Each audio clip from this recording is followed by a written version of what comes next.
em um dos livros do pastor Max Lucado. São 3 livros em um. Aí eu até falei, você que quiser comprar, compre ali, R$15. Seria R$5 cada livro. É um livro grosso, não paga nem a impressão. Vale muito a pena você poder ter. E eu desejo, é uma leitura muito simples. Max Lucado é uma leitura muito simples, ele não é muito teólogo. Ele é teólogo, ele é conhecedor, mas ele não escreve com muita profundidade na teologia. Ele é mais uma devocional diária, é um livro muito gostoso. E esse livro são 3. O primeiro é Derrubando Golias, João 3,16, e o terceiro livro, Dias Melhores Virão. Esse autor escreveu e vendeu mais de 120 milhões de livros quando foi juntado esses 3 aí. E eu estou ministrando especialmente no livro Dias Melhores Virão. Então eu vou ministrar alguns capítulos desse livro, vou trazer para os irmãos algumas reflexões de capítulos desse livro, e se você desejar, ali na saída do estacionamento tem. Inclusive, tem um outro livrinho ali de Natal, do Max Lucado também, um livro muito bom, falando sobre o melhor presente de Natal, Jesus Cristo. Esse livro, o melhor presente de Natal, se você pegar ele e ir numa gráfica para poder tirar xerox e encadernar, ele vai ficar mais caro do que o preço do livro. O preço do livro mesmo é R$28. Mas uma pessoa, um revendedor, falou, pastor, eu estou com muitos livros aqui e eu gostaria de poder abençoar a igreja. Eu falei, então abençoe vendendo pelo preço de custo, e está sendo vendido por R$10. R$10. Onde você vai comprar um livro grossinho por R$10? Eu tenho certeza que vai ser uma bênção. Dê de presente de Natal, especialmente os irmãos que são empresários e gostam de comprar um presente de Natal para algum cliente. Dê esse livro, que eu tenho certeza que vai abençoar a vida de muitas pessoas. A Sidneia, como é fominha, rato de biblioteca, quando ela viu os livros lá fora, ela falou, me dá um de cada. Me dá um de cada. São quantos? São 10, então me dá 10. Se tiver o 11º, você me avisa. Ela pegou, no primeiro dia ela chegou e pegou os 10, não foi, Sidneia? 10 não, foram 12 que você pegou? 12. Ela pegou tudo. Ela pegou até o meu que estava reservado lá, ela pegou.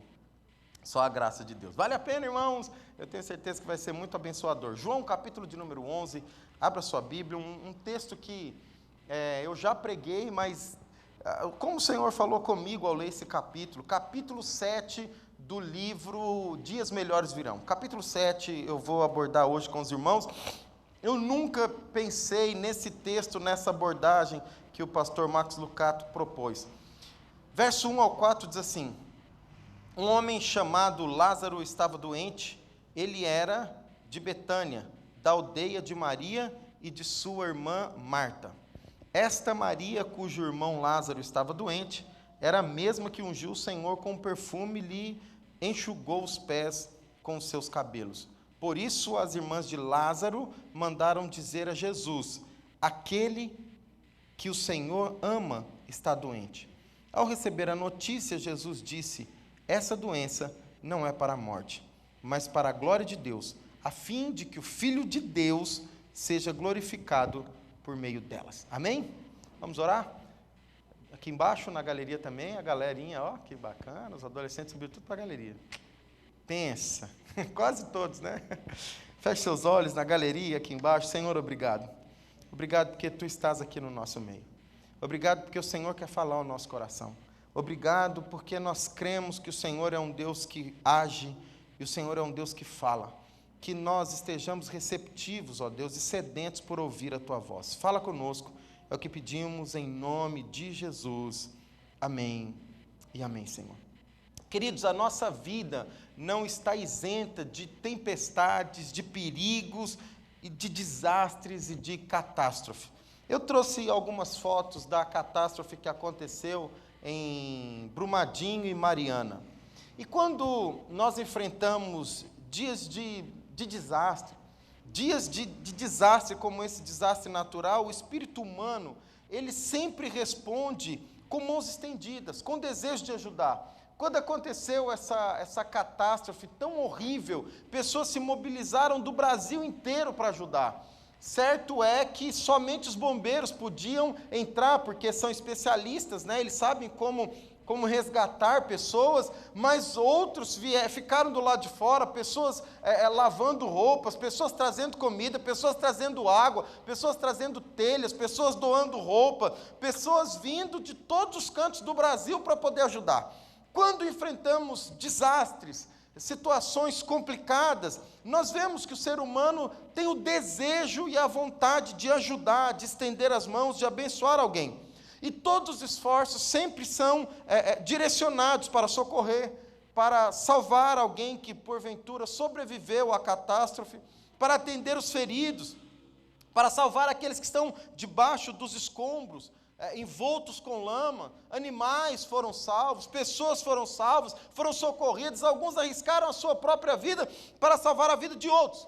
Mas o esforço essencial é realizado por uma outra equipe, que nem sempre é vista ou poucas fotos são tiradas. Eu até procurei várias fotos, encontrei uma de alguém que estava clamando por Brumadinho do lado de fora. Não podia entrar, não podia se lançar nos escombros, mas podia clamar e ficou orando dia e noite. Muitas vezes não sabemos os nomes desses heróis que estão orando, que estão clamando, que estão buscando, que têm uma tarefa árdua de guardar em oração. Guardar vidas, guardar casas, guardar famílias, guardar igrejas, guardar cidades, guardar empresas, guardar bairros, guardar lares e casamentos com oração, mantendo viva a fogueira da fé, mantendo viva a certeza de que Deus pode mudar e salvar vidas, apesar de catástrofe e de dias difíceis. E na maioria dos casos, na maioria das vezes, nós nem sabemos os nomes dessas pessoas. Deus algumas vezes levanta intercessores por nós, e nós nem sabemos. De vez em quando, alguém vem e te aborda na igreja e diz: olha, orei por você.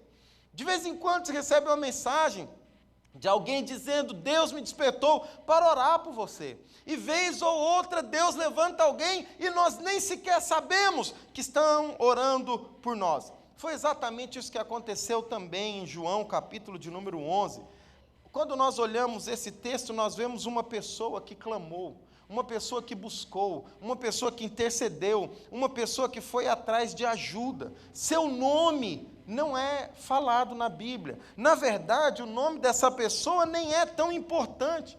É interessante que não é mencionada a idade dele também. Não é mencionado se ele é adolescente, se ele já é um jovem.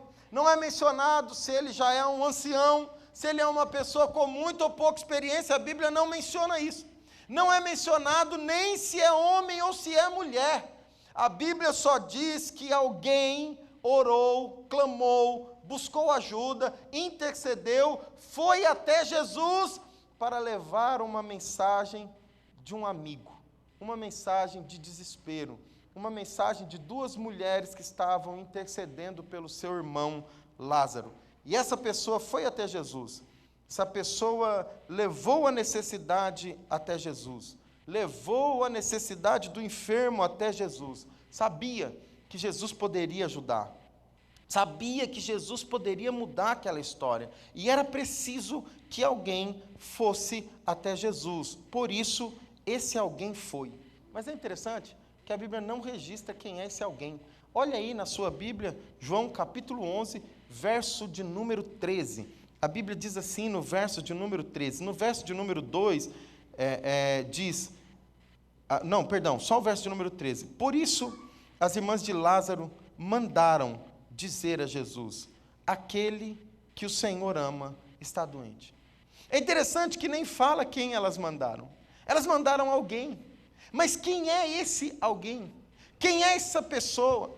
Quem é esse que foi levar a mensagem até Jesus? Nós não sabemos. A Bíblia não registra.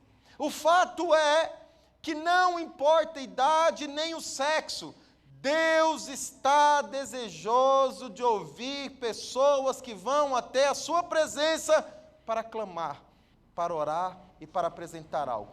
Duas coisas que eu vejo muito interessante nesse texto. A primeira coisa que eu vejo é um homem precisando de um milagre, mas para que esse milagre aconteça na vida deste homem, alguém teve que interceder, teve que buscar ajuda. A primeira coisa que eu aprendo ao olhar para João, capítulo de número 11, é que no meio da tempestade, no meio da enfermidade, no meio dos dias difíceis, no meio do dia de angústia, é necessário que alguém busque a presença do Senhor. É necessário que alguém interceda. É necessário que alguém leve o clamor até o Senhor. É necessário que alguém ore. Veja bem essa passagem. Quando nós lemos o capítulo inteiro, o capítulo 11 de João, nós vemos pessoas preocupadas com situações distintas. Nós vemos alguns que estão preocupados com o doente, estão preocupados em cuidar de Lázaro, estão preocupados com as feridas de Lázaro, estão preocupados com o alimento de Lázaro, estão preocupados com a comida, com o tratamento, estão preocupados em estar ali para poder cuidar da necessidade do enfermo. Nós vemos também um outro grupo de pessoas em João, capítulo de número 11, que estão preocupados com as irmãs de Lázaro, estão preocupados em consolar a família. Nós vemos que eles vieram de longe para poder consolar a família de Lázaro. Nós vemos alguns que vieram para fazer comida, alguns que vieram para cuidar do enfermo, outros que vieram para poder consolar. Cada um tem um papel importante, cada pessoa foi útil, mas ninguém foi mais vital do que aquele que foi até Jesus. Porque Jesus vem porque alguém o procurou, porque alguém o buscou, porque alguém foi ao encontro de Jesus. A Bíblia diz, as irmãs de Lázaro pediram para que alguém fosse atrás de Jesus. Eu estou falando alguém porque a Bíblia não diz quem era esse. A Bíblia só diz que uma pessoa foi e levou a mensagem até o conhecimento de Jesus. Alguém levou o pedido, alguém teve que percorrer o caminho, alguém foi até Jesus em nome de Lázaro. E uma vez que essa pessoa foi até Jesus, a Bíblia diz que Jesus responde ao clamor daquela família. João, ao escrever a história de Lázaro, ele foi cuidadoso ao mostrar a sequência do que aconteceu. A cura, ela não começa somente quando Jesus chega e diz, role a pedra. Não.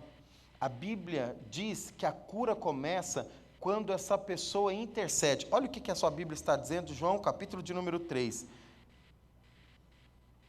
Vai e leva a mensagem, a segunda parte do verso 3. Aquele que o Senhor ama está doente. Ao receber a notícia, Jesus disse, mais uma vez, ao receber a notícia, Jesus disse, essa doença não é para a morte, mas para a glória de Deus.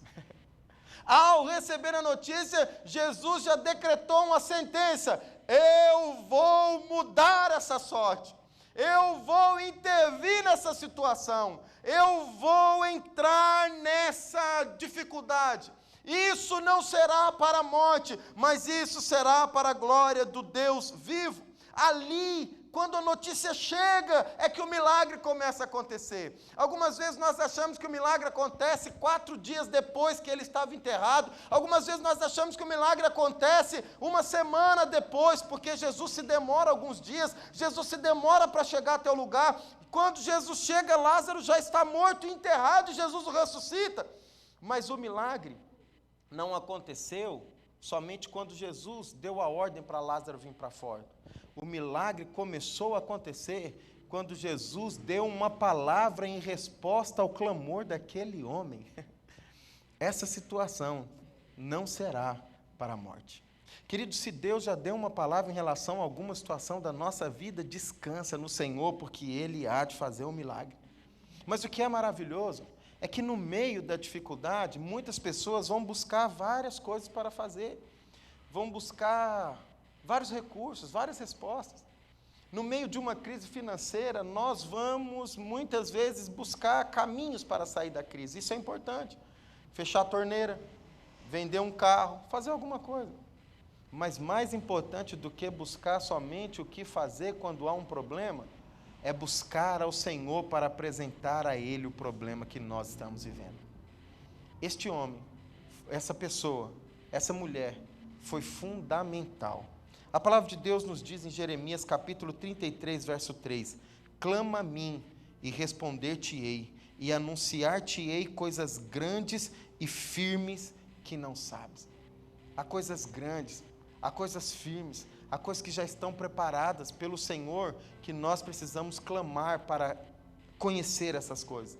1 João capítulo 5, verso 14 diz: e essa é a confiança que temos nele, que se pedirmos alguma coisa segundo a sua vontade, ele nos ouve. Queridos, quando nós olhamos para a Bíblia, nós vemos o poder do clamor, nós vemos o poder da oração, nós vemos esse homem buscando a Jesus e tendo resposta, mas nós vemos também Raquel, esse homem ou essa mulher, né? Nós vemos Raquel no Antigo Testamento orando, e a Bíblia diz que ela era estéril, mas porque ela orou, Deus a deu filhos. Nós vemos Ana, que era estéril, mas porque Ana orou, Deus concedeu a ela 6 filhos, e um deles foi o profeta Samuel. Deus abriu a sua madre.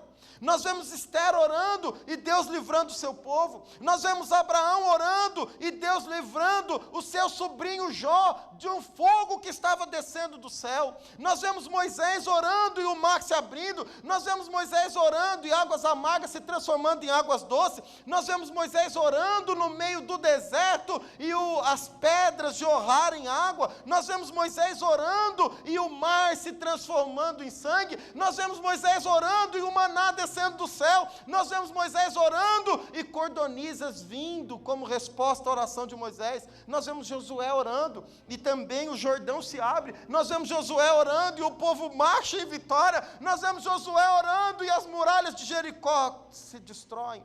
Nós vemos Davi orando e um gigante cai. Nós vemos Davi orando e um leão e um urso é morto. Nós vemos Davi orando e os seus inimigos são lançados por terra. Nós vemos Davi orando e Deus perdoa os seus pecados. Nós vemos Davi orando e Deus dizendo: eu restaurarei a sua sorte. Nós vemos Davi orando e Deus dizendo: eu vou responder.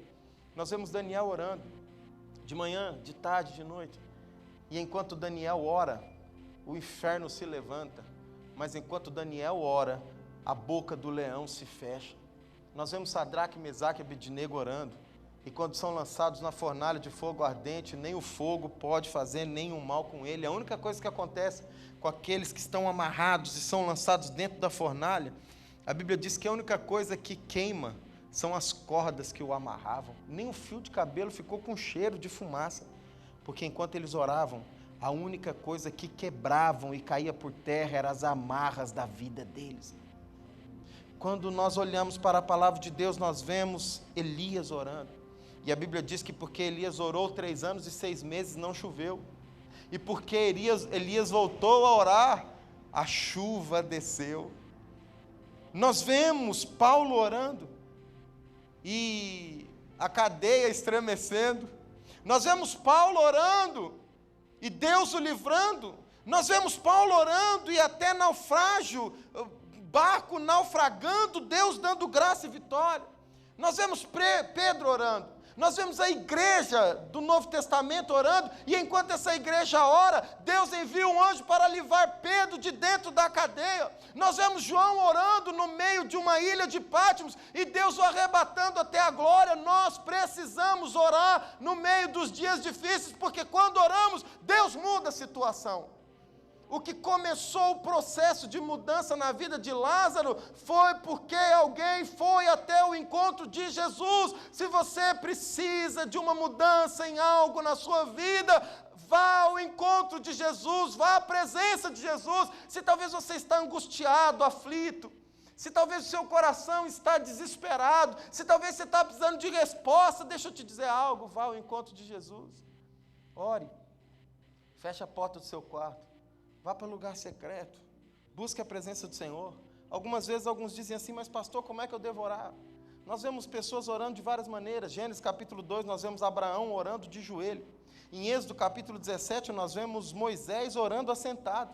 Em Salmos de número 5, nós vemos o rei Ezequias orando deitado. Salmos 42, nós vemos Davi orando de pé. Em Daniel 6, nós vemos Daniel orando de joelho. Em Atos 16, nós vemos Paulo orando acorrentado e também assentado. Não é o jeito que nós estamos, é a intensidade do nosso coração dizendo: Deus, responde a esse clamor, responde essa situação. Mas a enfermidade vai gerar morte e esse cara vai ser enterrado. Mas aquele que foi atrás de Jesus tinha uma palavra. E a palavra que ele recebeu foi: essa enfermidade não será para a morte. Ele sabia que o Senhor iria mudar aquela situação. Há uma situação complicada? Leve ela até o Senhor. Coloque ela diante do Senhor. Ore, clame, apresente, entregue a Ele. Segunda coisa que eu vejo na oração desse homem, que é fantástica, é que ele não ora baseado nos seus próprios méritos. Ele ora baseado e crendo no amor de Deus. Olha a mensagem, ele clama, eu não vou nem dizer ora, ele clama, ele intercede, ele busca ajuda, intercedeu por alguém. Olha como ele leva a mensagem, qual é o conteúdo da mensagem dele. Ele vai e diz, o finalzinho do verso 3, Jesus, aquele que o Senhor ama, está doente. Você pode repetir esse versículo comigo? Diga assim: aquele que o Senhor ama, está doente. É importante notarmos que esse mensageiro, esse intercessor, esse que vai atrás de Jesus por Lázaro, usa uma frase muito importante para apresentar ao Senhor. Ao falar com Jesus sobre a doença, ele disse: Senhor, aquele a quem tu amas está doente. Aquele que o Senhor ama está doente. Ele não baseou o seu apelo no amor imperfeito de Lázaro. Ele não falou assim: Senhor, aquele que te ama está necessitado. Mas ele baseou no amor perfeito de Jesus. Senhor, aquele a quem tu amas está doente. Ele não diz aquele que te ama, aquele que é seu discípulo, aquele que é seu amigo. Mas ele disse aquele que o Senhor ama. Queridos, o poder da oração, em outras palavras, não depende daquele que faz a oração, mas daquele que escuta a oração. Então, o poder da oração não está em quem faz. Isso é um erro, muitas vezes. Nós achamos que, eu vou pedir para o pastor orar por mim, para a intercessora, para o profeta orar por mim. Não tem nada a ver com quem ora, tem a ver com quem recebe a oração, com quem ouve a oração, e quem ouve a oração é o Eterno. E ele não ouve oração bonita, ele ouve oração sincera. E os méritos nunca estão ligados a nós. Veja que não chegou lá dizendo assim: Senhor, é aquele que prepara a janta para o Senhor. A Bíblia diz que Jesus muitas vezes comeu na casa de Lázaro. Senhor, a Bíblia diz assim, que a irmã de Lázaro tinha lavado os pés de Jesus com um perfume precioso. Mas a oração não foi assim, Felipe. Senhor, aquela mulher que quebrou um bálsamo perfumado, caro, nos seus pés, está com o irmão doente. Não é baseado naquilo que eu dei, naquilo que eu entreguei. Tem gente que acha que é assim: Senhor, eu sou dizimista e agora, olha aqui minha situação. Senhor, eu sou fiel. Senhor, eu tenho andado honestamente. Senhor, eu tenho falado. Queridos, a nossa oração não deve estar baseada nos nossos méritos. Não é porque eu sou bom, não é porque eu mereço, mas é porque dele, por ele, para ele são todas as coisas. É porque o amor dele é perfeito, é porque ele me ama, é porque ele te ama, é porque ele enviou o seu filho para nos salvar, para mudar a nossa história, para transformar a nossa vida. O poder da oração não depende daquele que ora, mas daquele que escuta. Podemos e devemos repetir essa frase e dizermos de muitas formas: Senhor, aquele a quem tu amas está doente. Mas talvez alguém aqui essa noite vai dizer: Senhor, aquele que tu amas está cansado. Aquele que tu amas está triste. Aquele que tu amas está com fome. Aquele que tu amas está sozinho. Senhor, eu creio que tu me amas. E eu estou com medo. Com medo. a verdade do coração. Aquele que tu amas está enfermo. E preste bem atenção, Ele não te ama porque você merece. Ele te ama porque Ele é perfeito. A Bíblia diz, em João, Deus é amor. Ele não te ama porque você acertou sempre. Ele não amava Lázaro porque Lázaro nunca tinha errado. Ele amava Lázaro porque ele escolheu amar. Só. Ele criou e ele escolheu amar. Então, você pode dizer essa noite: Senhor, aquele que tu amas está deprimido. Aquele que tu amas está incerto de qual caminho tomar. Aquele que tu amas está enfrentando uma tribulação e uma tempestade em casa. Aquele que tu amas está se sentindo traído, abandonado, ferido, machucado. Aquele que tu amas foi injustiçado. Aquele que tu amas está aqui, Senhor, para buscar a tua presença. As palavras da oração variam, mas a resposta não muda. Sabe por quê? Porque o Salvador é quem ouve a oração. Aí no verso 4 ele diz assim àquele homem: essa enfermidade não é para a morte. Queridos, mesmo aquilo que vem para nos ferir aqui, isso nunca vai nos destruir se nós buscarmos a Deus em oração, porque Ele vai nos dar a vitória. O mestre ouviu o pedido. Jesus parou o que estava fazendo. Jesus prestou atenção. É interessante que quem vem não é nem a irmã de Lázaro, quem vem é um mensageiro. E Jesus para tudo para poder ouvir. Esse mensageiro anônimo foi ouvido por Deus. Eu acho espetacular o fato dele ser anônimo, porque os méritos não estão naquele que ora. Está na postura do que ele faz. Vocês estão entendendo?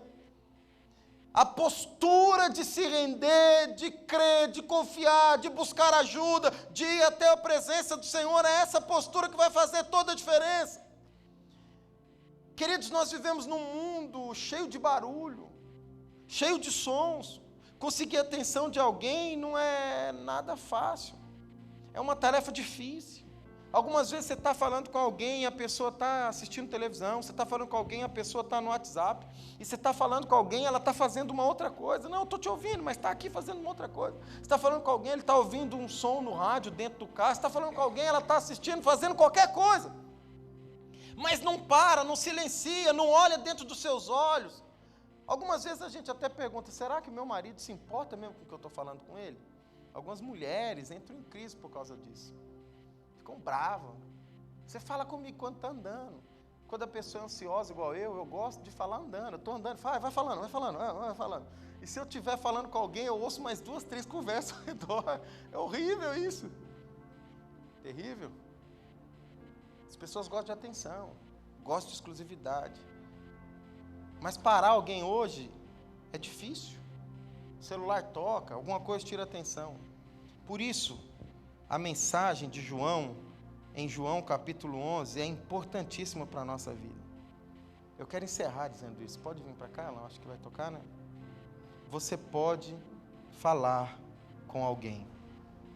Tem alguém que para tudo, para te ouvir, para se relacionar com você, para se interagir com você. Deus ouve a nossa oração. Sua voz é ouvida no céu. E quando Jesus ouve, algo acontece. Quando Ele ouve, algo acontece.